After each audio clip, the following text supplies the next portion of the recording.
یعنی ما مردم ایران خداوکیلی بدبخت‌ترین مردمان روی کره زمین هستیم.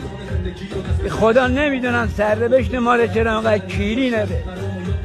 یعنی ای خدا درست زمانی که یعنی اول نوجوانی ما رو به طور این کشکش انداختی که هیچ نه راه پس داریم نه راه پیش. حضرت عباسی مگه ما به درگاه تو چیکار کرده بودیم؟